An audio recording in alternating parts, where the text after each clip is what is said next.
Çfarë ndodh nëse alienët pushtojnë planetin Tokë? E keni menduar ndonjëherë? Dëgjojeni me kujdes. Tani po ja u tregoj. Është mirë që të jemi të informuar. Ku i dihet? Ndoshta nesër mund edhe të ndodh. Dhe ne duhet jemi të përgatitur, apo jo? Kush është rastësisht dhe nuk e ka bërë ende, bëjini like faqes dhe videos që të shihemi sërish përpara se të vinë alienët, sepse ndoshta këtu mund të ndahen informacione të dobishme që nesër mund edhe të na vyejnë. Kush është rastësisht dhe nuk e ka bërë ende, bëjini like faqes dhe videos që të shihemi sërish dhe faleminderit për mbështetjen. Ftoni miq tuaj që të lidhen me këtë faqe, nuk i kushton asgjë. Ju faleminderit. Atëre, ky është një argument tepër serioz, nuk është një shaka. Dhe tani po ja u them. Atëre, ka dy versione. Versioni i parë është që alienët ekzistojnë këtu. Janë këtu mes nesh, sepse kontrollojnë njerëzimin. Ky është versioni i parë. Dhe ata nëse do të shfaqen, do të ketë kohë njerëzimi për të përgatitur. Sepse do të jepet kohë. Pra, qoftë nga ata, por qoftë edhe nga elitarët që janë vetëm shërbëtorët e këtyre alienëve. Pra, ky është versioni 1. Por unë do të them versionin tjetër, atë që të gjithë kanë frikë. Pra, versionin që alienët, sikur alienët të vinë nga orbita ose nga universi. Çfarë do të ndodhë me njeriu? Duhet të dini që janë bërë disa filma, për këtë keni edhe filmin me Tom Cruise. Pra, në të gjithë këta filma, nëse keni vënë re, nëse vinë alienët në këtë planet, nuk vinë me projektin që të bëjnë një njerëzim të civilizuar. Do t'ja u them se përse, është e thjeshtë. Sepse njeriu e ka shkatëruar planetin në brenda pak kohe dhe e ka shndërruar në një nevojtore. Dhe ata që janë të zgjuar, që vinë nga sipër, ata e shikojnë dhe e kuptojnë me njerë. Ne kemi dëmtuar gjithë pyjet, kemi dëmtuar ujrat, sepse ndotjet e ujrave kanë krijuar dëme të pariparueshme në ekosistem. Njëkohësisht ne kemi shkatëruar ekosistemin me anë të skorjeve. Skorje nga të gjitha anët, jo vetëm të makinave, jo vetëm të hidrocentraleve, por edhe të atyre bombave të krijuara. Tjetra, ata e dinë shumë mirë se ku gjenden armatimet dhe ne kemi ndërtuar me mira bomba nukleare që mjaftojnë 10 prej tyre, janë me mira thash, por 10-15 prej tyre që mund ta shkatërrojnë këtë planet një herë për gjithmonë. Kështu që për një listë gjatë, dhe jo vetëm kjo, por një pjesë e madhe e njerëzve janë parazita dhe këta parazitat nuk i dëshirojnë. Kushdo nuk i dëshiron parazitët. Atëherë pse jeton njeriu? Njeriu duhet të ketë një projekt, një detyrë. Pra, detyra jonë kush është? Të kemi familje, të punojmë për familjen dhe të jemi të angazhuar. Jo të dëmtojmë familjen, ka disa që rrahin gratë, rrahin fëmijët. Pra, rrahja e grave, ato që janë gra që janë nënat tona, që shumë nga këta që rrahin gratë i duan nënat pa fund, por nuk e kanë kuptuar që ajo është një nën, i ka dhënë jetë fëmijës së tij.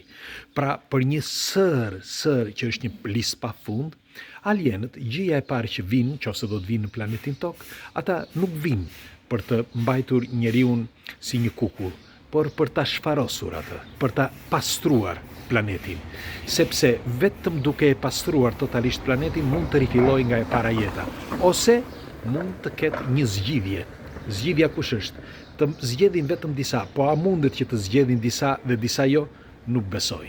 Pra, në këtë rast, nëse ata do të vinë për një qëllim, për shfarosje. Atëherë, nëse do të vinë për shfarosje, gjëja e parë do të informohet SETI. SETI është organizata, ose si mund të quhet, shoqata që merret me informacionet e të dhënave jashtëtoksore, pra ato që vinë nga hapësira. Dhe gjën e parë që do bëjnë, do vjen në kontakt dhe do thonë, tani si do të sillemi, sepse ata nuk do t'i marrin leje SETit, por do thot SETi si do të sillemi dhe do t'jap lajmin në shërbimet sekrete dhe në qeveritë. Kryesisht nga qeveria amerikane dhe pastaj qeveritë e tjera. Qeveria amerikane do bëj gjën e parë që do bëj. Do marrin kryesorët, pra ata presidentët apo njerëzit më të famshëm, ata që kanë miliarda, dhe do përgatiten për të larguar nga sepse ka dy rrugë, ose do largohen nga toka për të ikur në hapësirë, po ku do shkojnë? Sa kohë do të jetojnë në hapësirë? Megjithatë, edhe sikur të jetojnë në hapësirë për një farë kohe, ata i kapin. I kapin sepse janë më të zgjuar, kanë teknologji shumë të zhvilluar. Pra, edhe sikur të ikin, nuk kanë shans. Kështu që do të mundohen që të fshihen nën tokë.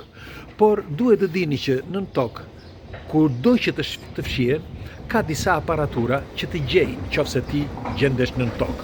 Sepse ne njohim aparaturat ato që kemi ne, që mund të arrijnë deri në disa mijë kilometra, por nëse ata janë kaq të zhvilluar, pra alienët dhe kanë ardhur deri këtu në sistemin ton diellor, do të thotë që janë akoma më të përparuar, kështu që ata e gjejnë mënyrën dhe të zbulojnë se ku je. Megjithatë, edhe sikur mos ta zbulojnë, ata do mbeten aty, pra nën tokë.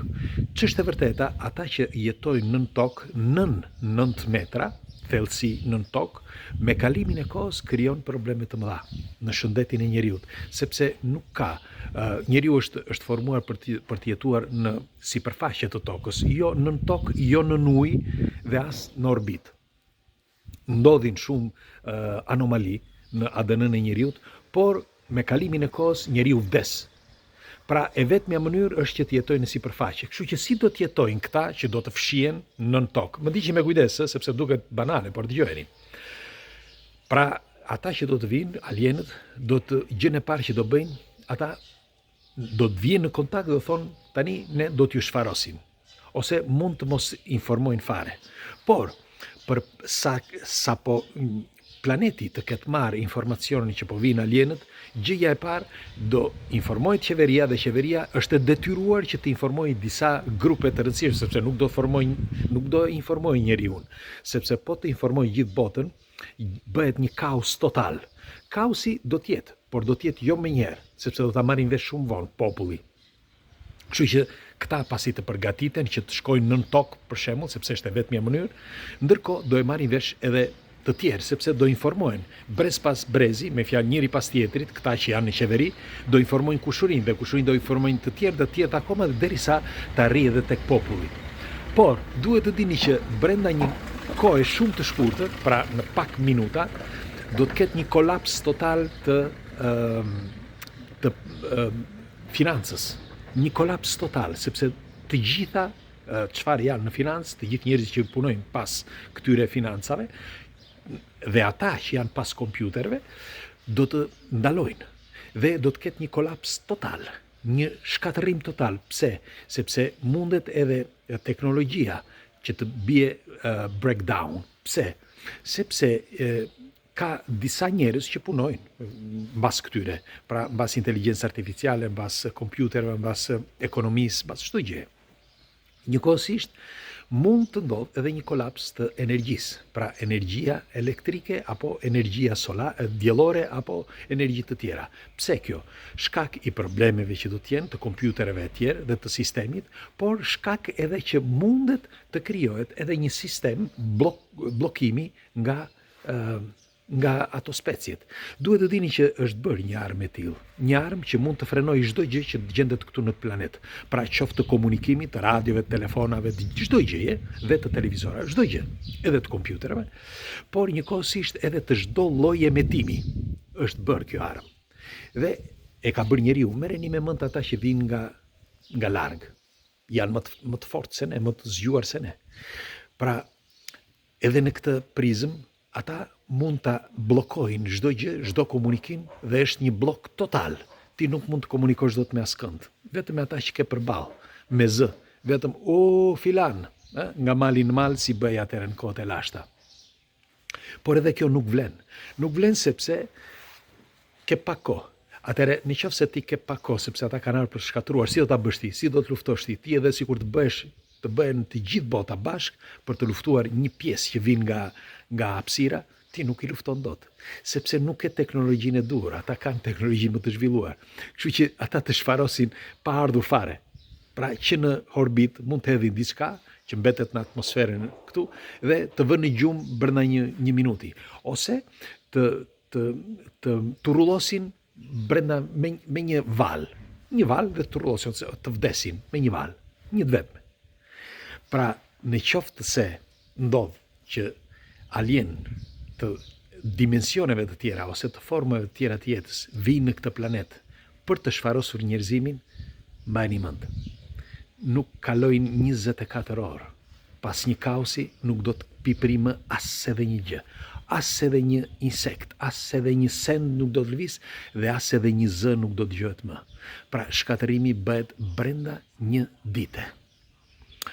Nëse ata janë këtu dhe si që thash më përpara, do ta bëj pak kështu, mos ta bëj më tragjike, por nëse ata janë këtu dhe duan që të shfaqen dal nga dal, atëre i bie që ata me kalimin e kohës do të tregojnë potencën e tyre, forcën e tyre, dal nga dal me anë të dishepujve që kanë, pra me anë të atyre shërbëtorëve, të disa lobeve, dhe një pjesë e madhe e njerëzve që për ta janë të pavlerë do t'i heqin dal nga dal me forma të ndryshme, nga qielli, nga ushqimet dhe nga forma të tjera që tregohet që vazhdojnë ose kanë filluar prekosh. Megjithatë, do intensifikohen gjithmonë e më shumë derisa të vi momenti që do të jenë vetëm të përzgjedhurit që do të përballen ose do të njohin këto qenie ose këto specie që nuk janë njësoj si njeriu. Dikush nga ju do thotë, po mirë, si janë? Po sikur të jenë si ne. Njësoj si ne. Si mua, si ty, dhe të jetojnë pa fund. Me fjalë të jetojnë mira vjetë. Ti si do ta kuptoje? Megjithatë, ju çfarë mendimi keni për një argument të tillë? Nëse alienët vinë në tokë, pra në planetin tokë, për çfarë do të vinë, sipas jush? Dhe nëse vinë, çfarë do të bëjnë? Dhe ne çfarë mund të bëjmë kundër tyre? Pra, është versioni i parë. Dhe versioni tjetër, nëse alienët janë këtu dhe duan, me fjalë kanë vendosur që të shfaqen, çfarë do të ndodhë në bazë të mendimeve tuaja? Pres komentet tuaja sepse ky është një argument vërtet serioz. Ndiqeni me kujdes deri në fund, dëgjojeni disa herë videon dhe pastaj do të dëshiroj një komentin tuaj për të mirën e të gjithëve. Pres komentet tuaja, ju përqafoj dua fort.